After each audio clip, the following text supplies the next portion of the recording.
Hi, this is Jonathan with Fishing with Faith Outdoors. I'm glad y'all can tune back in today.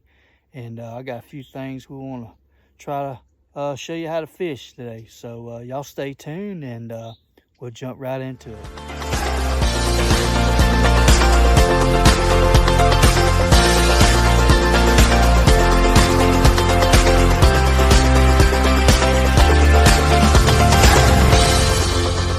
So today we're going to throw the spinnerbait. So bass are pulling up out of the deep into these coves and along these bank angles where it points out into the ponds and lakes, laydowns. Okay, they're pulling up out of that deep water, chasing shad and stuff along and ambushing them along the banks, back in the coves and in these laydowns and such. And you'll see them busting out in the middle somewhere time and time again. But for the main part, that night temperature is dropping to where you have to put on a long sleeve or a pullover of some sort. That's when these bass start feeding up for the fall, fattening up for the fall. So generally, you know, depending on what your lake has in it, bait fish, you know, something imitates a shad or crawfish or a small bluegill. That's what you want to be throwing. So, but we're gonna throw the spinnerbait a little bit. I'll show you how that works here. So this is one I modified. I put a swim jig on it, but you know, it's a spinnerbait, 1/2 ounce. Okay, I wouldn't go no bigger than 1/2 ounce. Some, you know, 1/4 ounce will be plenty. 1/8 ounce, you know, they got smaller ones, but I have a video on those if you want to go back and check it out. But anyway, so let's throw this thing around. I got a little paddle tail. You want to put some kind of trailer on your spinnerbait. So I got a little paddle tail. I put a little chartreuse. Got an overcast, so that little chartreuse on the end of the tail will kind of stand out in this overcast. All right, so throw it on a medium heavy 15-pound fluorocarbon. You can go down to 12 if you want to, but I definitely recommend fluorocarbon for this. High speed reel. Well, you don't have to use a high speed reel. You can use a 6.5 to 1. This is a 7.5 to 1 loose medium heavy rod. Okay, and that's what I throw my spinnerbait on. All right, so we're gonna throw it out here and just cast it, and we're gonna fan cast around and see if we can't get anything. So show you how I do this. So we're gonna cast it out there, let it hit the water, let it sink for about a second, then I'm gonna start reeling it in. Don't want to reel it in real fast and not too slow, just a medium pace. Somewhere like that right there. Then I'll stop and give it a little thump, pick up the slack, give it another little thump. And it kind of looked like a, you know, imitate a school of fish down there, them little blades on there. Imitate a little, you know, some bait fish, a little school of bait fish. So I let it stop, get a little thump, you know, kind of give it some action, you know, other than just straight retrieve. You can straight retrieve it if you want, that's fine. But you tend to get a little bit more bites and just kind of work it and figure out what they want. All right. You can speed it up if you want to, make it go a little faster. They will hit it that way if they want something moving a little faster.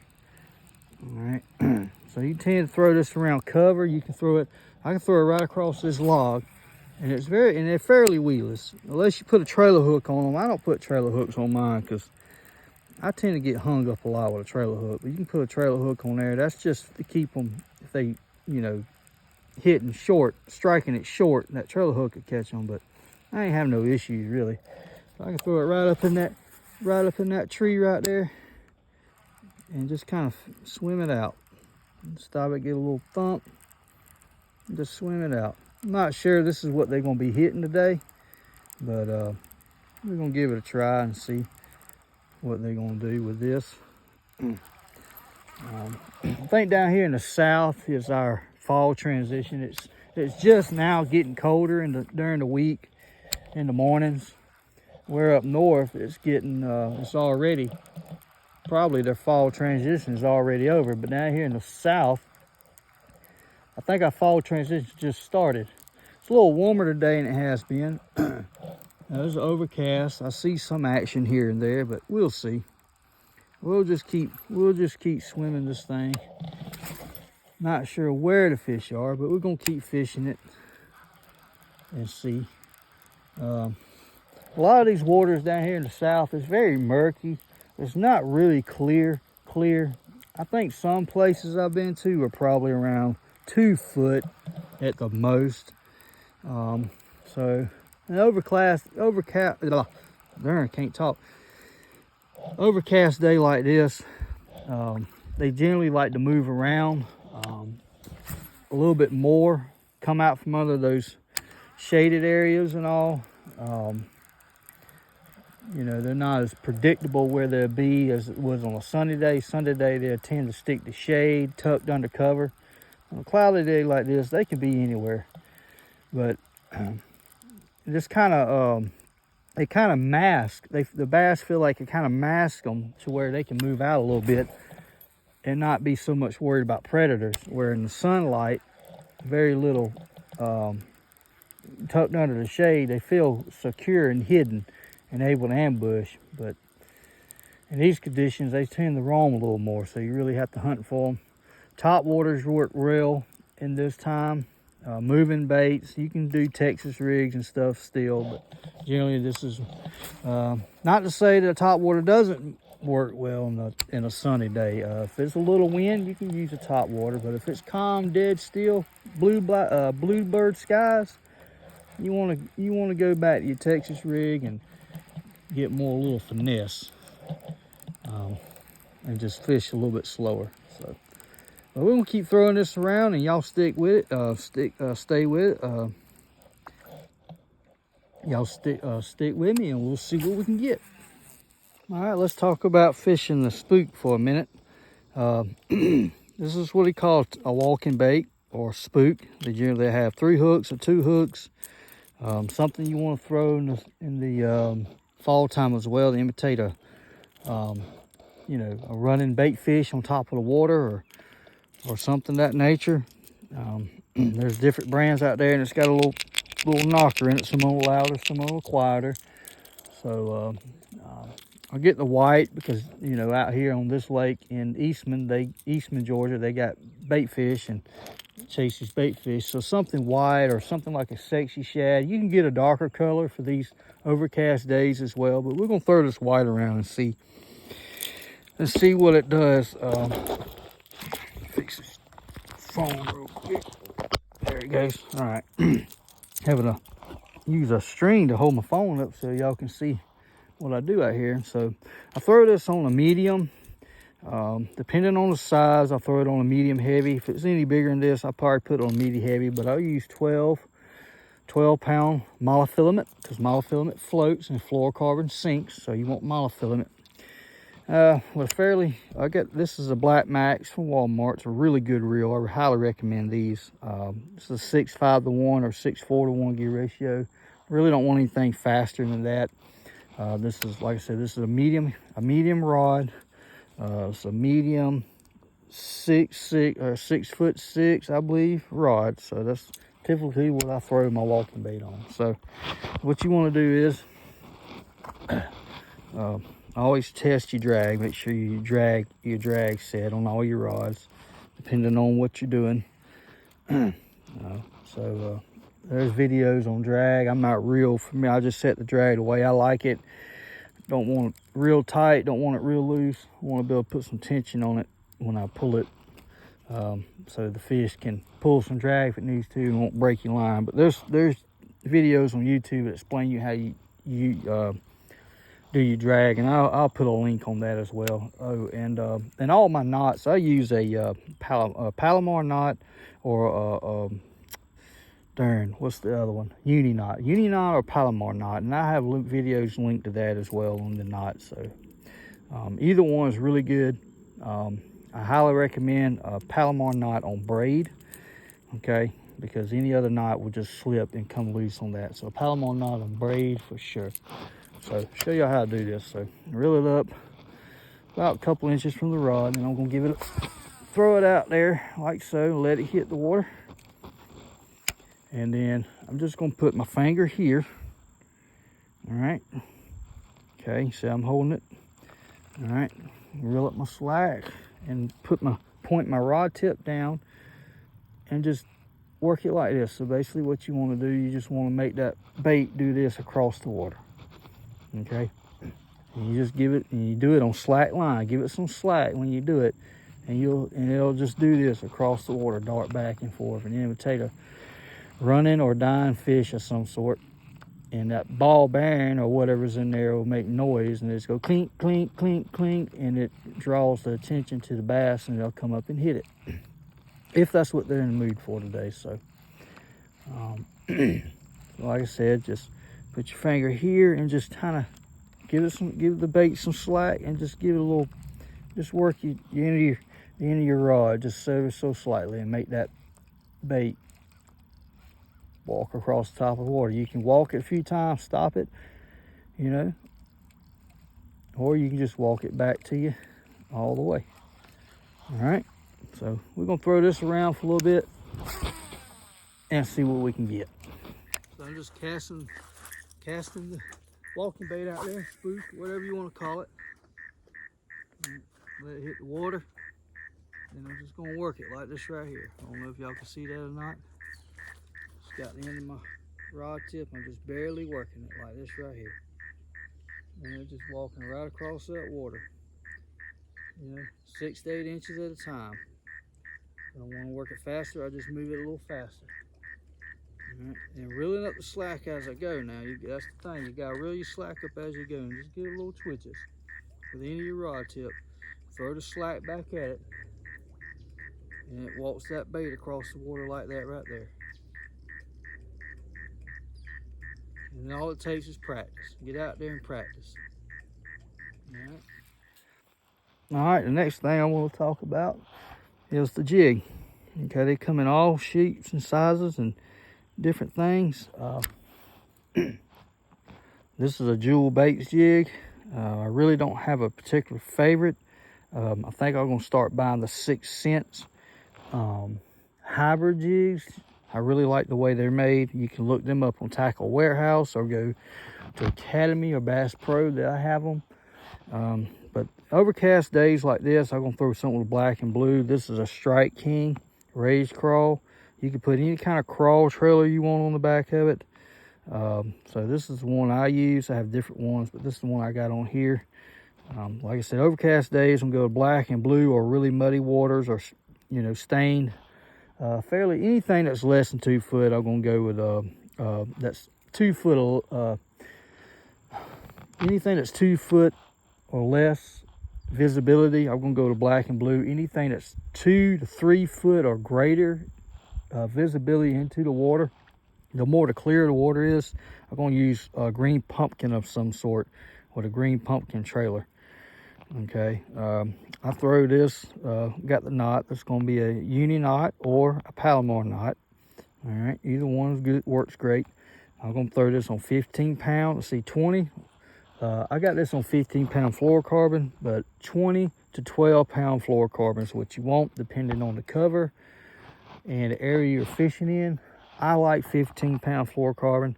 And so you just get familiar on what you want to use. A medium heavy rod is what you want to throw it on, with a fast action, with a fast reel, 7.5 to 1 gear ratio bait caster.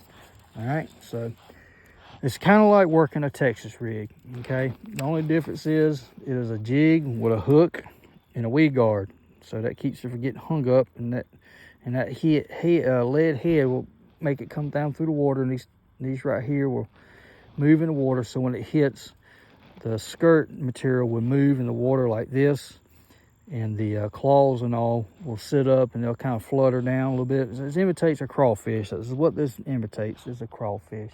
You can swim these, okay, but this is a flipping style jig.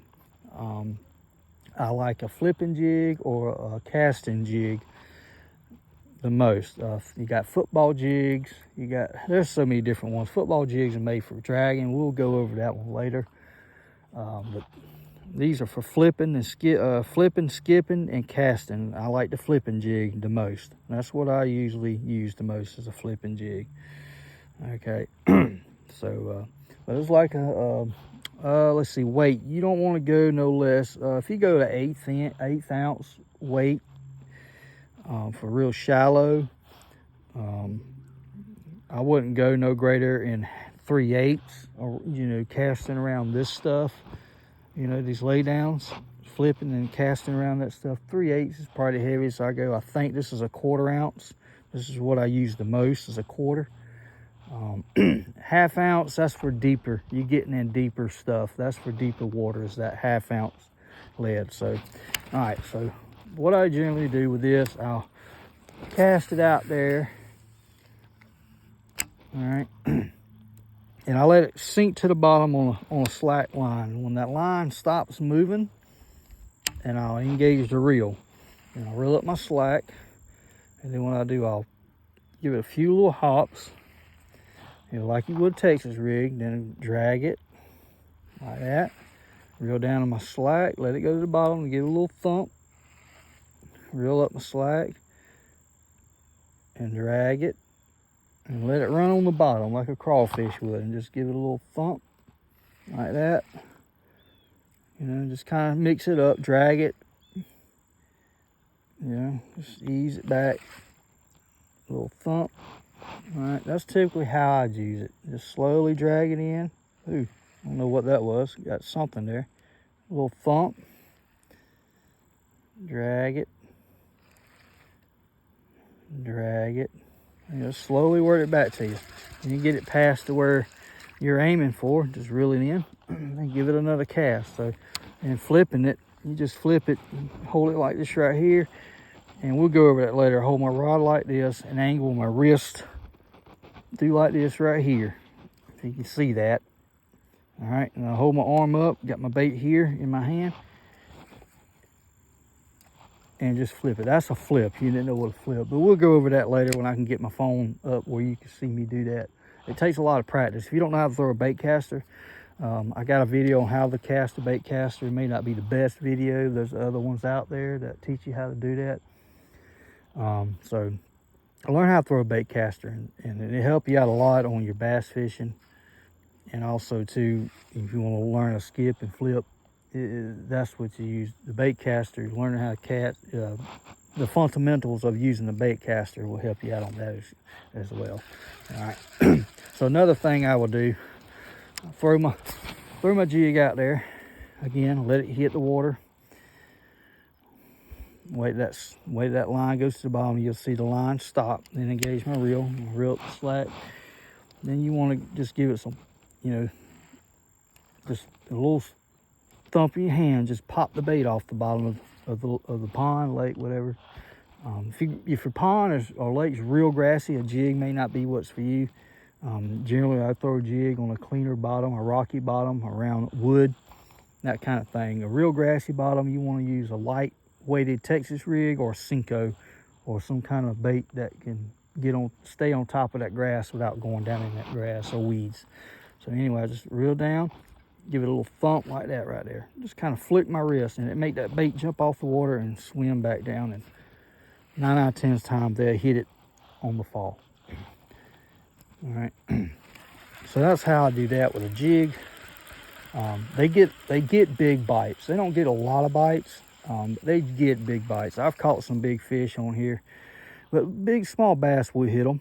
If it wants it, it'll hit it. So they do catch fish. This is a really good bait to catch fish with. Strike King has good ones. Like I said, I'm gonna try to get some 6 cents. I really want to try them. I think that's what I'm gonna wind up sticking with, is a 6 cents jig. But there's different companies out there that makes good ones. So highly recommend a jig and learn how to use it. And another technique is I won't use it a lot, but I know a lot of guys that do. Again, let it fall out there. Let it fall in the water till it hits bottom. Then when it stops, engage the reel. Then you just take your hand on the back of your rod and give it a thump like that, and it'll pop that bait way up there. And that will cause a reaction bite as well, because it's shooting that bait way up and it's falling down really slow.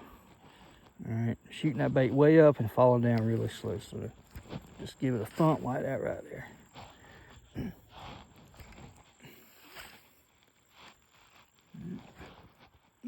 Just letting it fall and ripping it up. All right. That right there.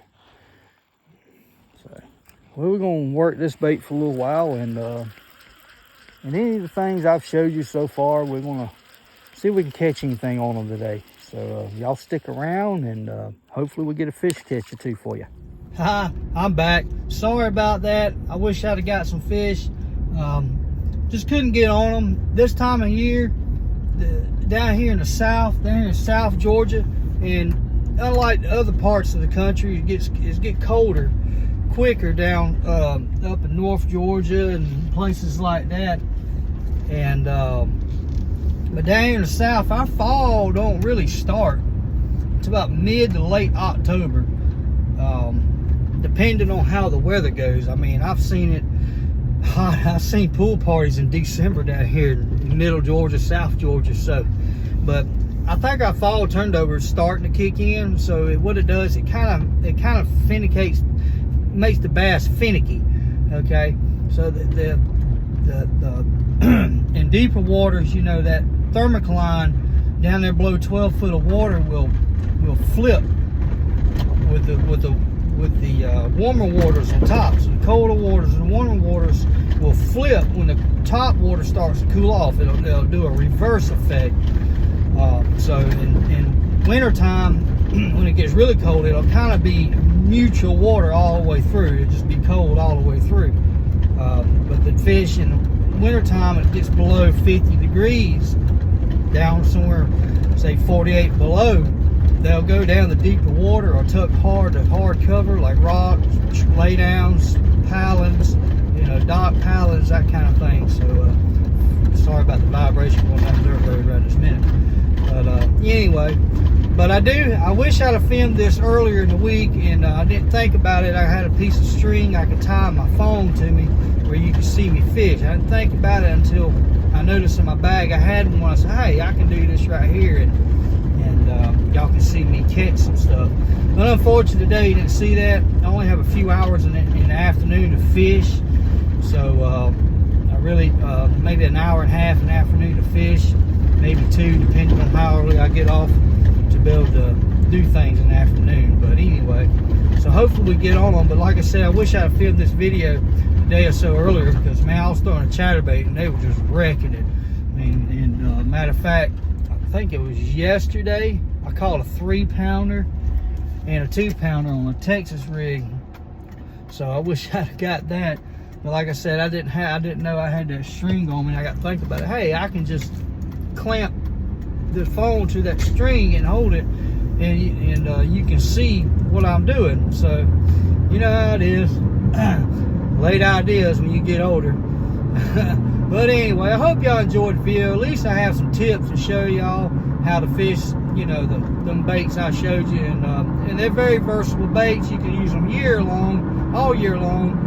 The spook is probably more conditional than a all year long bait, but I'll definitely throw it in the morning times, you know, spring, throughout spring, and then when it gets to the summertime, throw it in the morning times or late in the evening and work it. You probably get some bites that way. I watched a bunch of guys do that. But the jig,